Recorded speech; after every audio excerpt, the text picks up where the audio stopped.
ఆ food delivery boy ని అలా కొడుతున్నా కూడా అక్కడ ఉన్న సెక్యూరిటీ అతను కనీసం ఆపట్లేదు. కొట్టడం చూసి అక్కడ ఉన్న జనాలంతా గుంపు కూడారు. వాళ్ళందరూ ఆపమని చెప్తున్నా కూడా అతను ఆపట్లేదు. తన ఈగో సాటిస్ఫై అయ్యేంత వరకు కొడుతూనే ఉన్నాడు. దాని తర్వాత కూడా అతనిదే తప్పన్నట్టు అతనితో 2 లెటర్లు రాపించుకున్నాడు. ఇక్కడ నుంచి నువ్వు షర్టు ప్యాంటు వేసుకొని వెళ్ళకూడదు, తీసి వెళ్ళాలి అని చెప్పి తీసి పంపించాడు.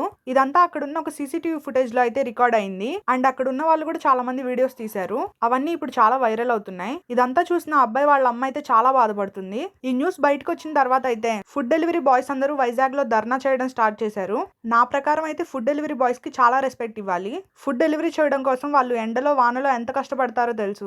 వైజాగ్ లో అయితే అపార్ట్మెంట్ ని బ్యాన్ చేశారు. అంటే ఆ అపార్ట్మెంట్ లో వాళ్ళెవరూ కొన్నాళ్ళ వరకు ఫుడ్ ఆర్డర్ పెట్టుకోవడానికి వీల్లేదు. అండ్ ఆ కొట్టిన పోరంబోకు మీద అయితే పెద్ద కేసు ఫైల్ అయింది. అయినా అన్నా అని పిలిస్తే కొట్టడం ఏంటండి బాబు? ఆస్తిలో వాటా అడుగుతాడని భయం వేసిందేమో. నేనైతే ఆ డెలివరీ బాయ్ కి న్యాయం జరగాలని కోరుకుంటున్నా. మీరు కూడా ఫుడ్ డెలివరీ బాయ్స్ కి కొంచెం రెస్పెక్ట్ ఇవ్వండి. అంతే ఈ వీడియో. బాయ్.